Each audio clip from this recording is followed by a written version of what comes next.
ઋગ્વેદી બાજખેડાવાળ બ્રાહ્મણો દ્વારા શ્રાવણી નક્ષત્રમાં નૂતન યજ્ઞોપવિત ધારણ કરાયા। બુધવાર તારીખ 26 ઓગસ્ટ 2024 રોજ શ્રાવણી નક્ષત્રના પવિત્ર અવસર પર ઋગ્વેદી બાજખેડાવાળ બ્રાહ્મણો દ્વારા નૂતન જનોઈ ધારણ કરવાના વિશેષ ધાર્મિક કાર્યક્રમોનું આયોજન કરવામાં આવ્યું હતું। શહેરની જ્ઞાતિની વાડીઓમાં મોટી સંખ્યામાં એકત્રિત થયેલા બાજખેડાવાળ ભૂદેવોએ હેમાદ્રી મંત્રોના ગુંજતા ઉચ્ચારો અને હર હર મહાદેવના નારાઓ સાથે પરંપરાગત રીતે યજ્ઞોપવિત બદલ્યા હતા।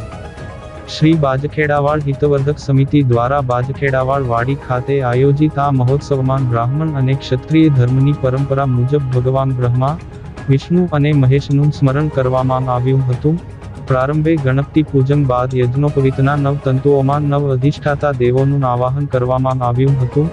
સૂર્યનારાયણ સમક્ષ 10 વાર ગાયત્રી મંત્રના જાપ સાથે વિધિવત રીતે નૂતન જનોઈ ધારણ કરી ધર્મપ્રેમી ભૂદેવોએ પર્વની ઉજવણી કરી હતી।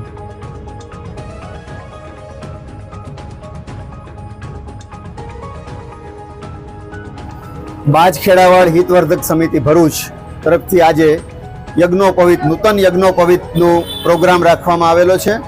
નૂતન યજ્ઞોપવિત આપણે આજે એટલા માટે રાખી છે કે અમે ઋગ્વેદી બ્રાહ્મણ કહેવાઈએ। ઋગ્વેદી બ્રાહ્મણનું આજે શ્રવણ નક્ષત્ર ચાલુ થાય ત્યારે જનોઈ હોય છે, એટલે શ્રવણ નક્ષત્ર પ્રમાણે આજે ઋગ્વેદી બ્રાહ્મણની જનોઈ છે।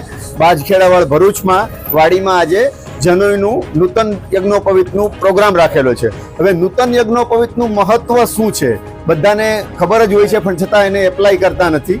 કુટુંબમાં આપણે છોકરાઓને સમજાવીએ, બધા જાણે કે નૂતન યજ્ઞોપવિત શું છે।